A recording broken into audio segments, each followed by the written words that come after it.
Welcome to Rolls and Lols, the HumeScope podcast. For those of you who don't know HumeScope, a quick overview: we are a recruitment training business. Founded and run by two recruiters, myself and Laura, who've been recruiting for over 30 years. We're super passionate about the industry. We teach recruiters, agency owners all across Australia, New Zealand, and hopefully one day the world, because we're planning on taking it over. Over to Laura. My name is Laura, co-founder of HumeScope. We're going to be running this podcast weekly. The aim is just to give you little bits of advice, tips, tricks, all related to the recruitment industry, and hopefully some laughs along the way too. Thanks so much for listening, guys. If you'd like more info, go to humescope.com.au. Hope you enjoyed the episode. Please give it a like, give it a follow, give it a share, send us a message. Spread the love and word. Hope you enjoy the episode. Thanks, guys. This week is all about how to advance your career, and that's not just at like I'm a new recruiter, how do I become a senior recruiter? Yeah. I think that goes for all the way through. And I think one thing that we think about in recruitment is, you know, the role is the role. We often go, okay, well, whether you're an associate consultant, you know, the change to a recruiter, you're adding in some business development potentially, but then from a recruiter to a senior, from a senior to a principal, we often go like, what is the difference? And therefore, like, how can I really take ownership over that progression path? Yeah. It does surprise me, I've got to say, and this isn't just in recruitment, just across the board. The lights just... It just got very... Hang on, let me just do a... Is it... Sorry for everyone who's listening to this and not watching this on YouTube. So the lights all just went off in the room, so Laura's running around trying to find lights. But there we go. Hey! Is it back on over there? Yeah. Oh no. There we go. There we go. It's 1 minute of our 10-minute episode.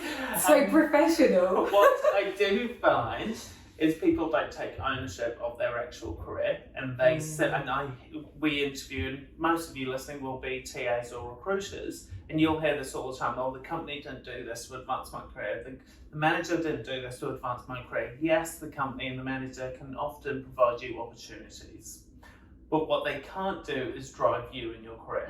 And actually, the only person who's responsible for your career is you.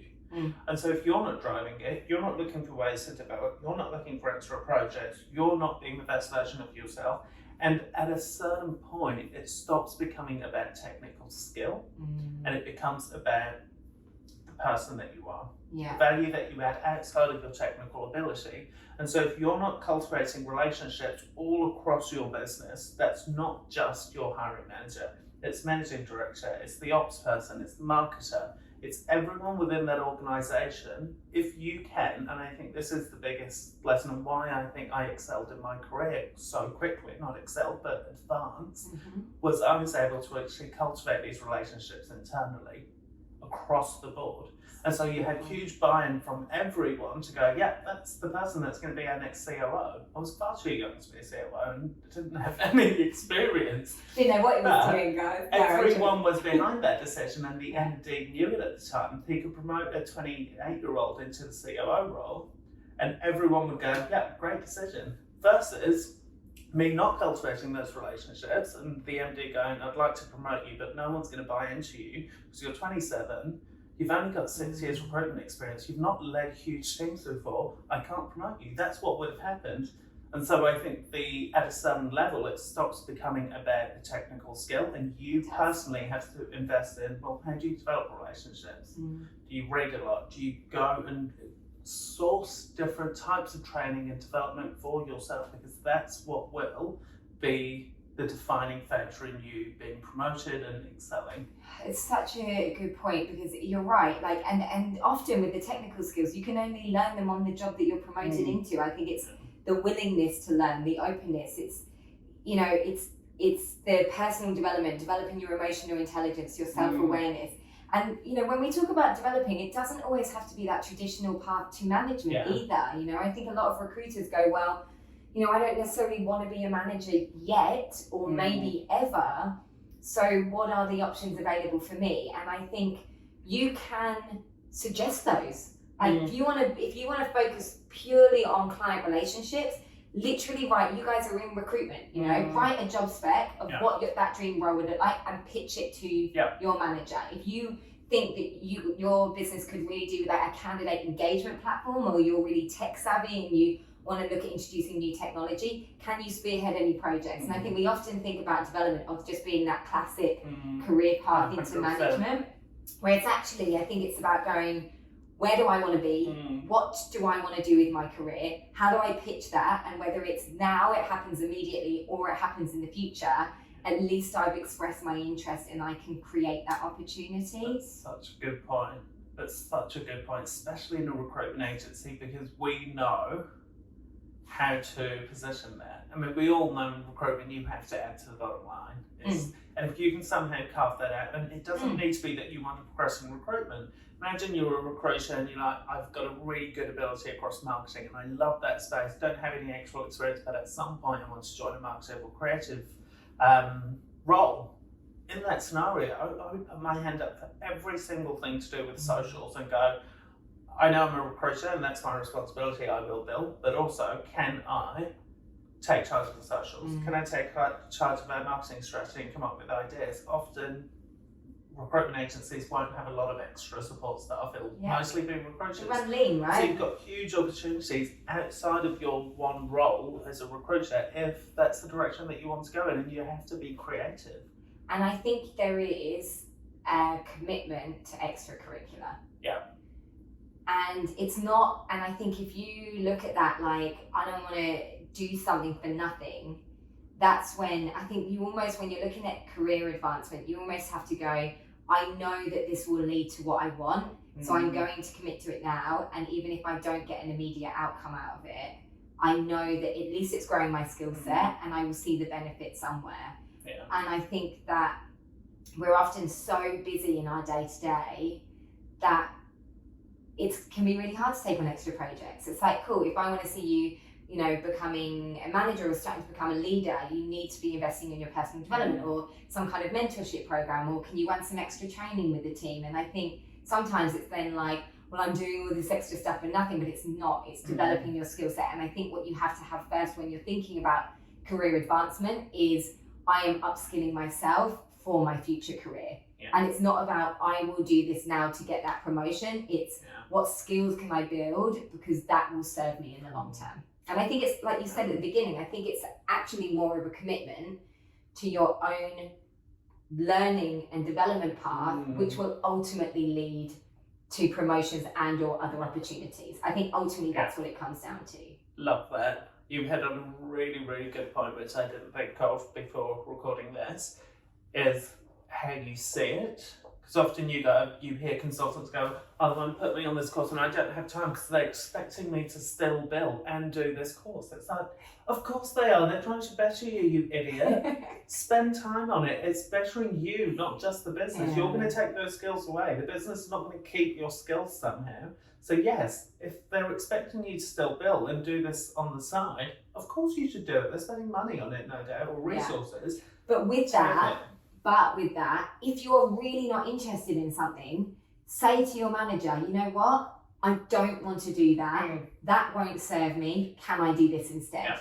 Because there's so many, you know, there's been situations in the past where people have been booked in with coaching sessions with me, right? And then we turn up to the session, I'm like, you know, what do you want to get out of this? And they're like, oh, you know, my manager kind of booked it in. And I'm like, that's not how coaching works. Like, it has to come from you. So I think as well, if you're being kind of coerced into a path that actually doesn't interest you at all, you have to be the one that goes, I'm not just going to pay this face value. I'm actually going to say no, but can I invest that time and that money into something that I do think, and this would be the ROI for the business. Again, great point. God, you come and got some gold today. Is pitching for training. Your business Yeah. will not always go out of its way and somehow magically know what you need development on. Yeah. It is actually, again, going back to it's your responsibility, your career and your advancement, it's your responsibility. I had this rookie call up who joined a business that doesn't utilise Humescope for training. They said they wouldn't. Anyway. Who are they? Shame. Name them. No, so he was like, what's the course about? I'm thinking of doing it just on my own because it sounds great. I've had good reviews. So I sent him the brochure. He pitched it to his boss. His boss called the boss that said, well, thinking of sending 5 now on. So his boss booked him onto it. But the candidate, the rookie himself, took charge and went, no, this is a great course. I will either pay for it or I'll pitch it to my boss first. And that's what his plan was. So he pitched it to his boss. His boss was so impressed, was like, of course we're now sending you on the course and we'll send the other 4 rookies next month. That's so and so good. it was, I didn't know that. the responsibility was on him, amazing. and he took it and was like, great, I'll research it, I'll present it to the business, the benefits, the ROI. And of course the business was like, it's a no-brainer. The rookie wants to do it, he sees a huge benefit in it, he is going to take away from this. So. Yeah, that's awesome. And I think if you're listening to this, that's probably, if you're listening to this now and you're feeling in any way stagnant or directionless or anything in your career, our advice would be, where do you want this to go? Like literally, what does this look like for you? Are you interested in management path? If you're not sure yet, is there something that you could do in the business to see whether you're interested in management? Is there someone you could mentor to get a taste or a flavour for it? Ultimately, if you're feeling like you don't know where the next direction is, well, one, talk to someone, externalize that, but also think about what training, what you might be interested in, and look at what would be the return on investment to your business and pitch it to them and take that ownership. And lastly, in recruitment, guys, anyone who is in recruitment, specifically agencies, you have got the benefit of how rapid roles move and how rapid you can advance. I went from consultant, senior consultant, team lead, P&C coordinator, ops manager, ops director to COO, and I'm not kidding you, all within 3.5 years.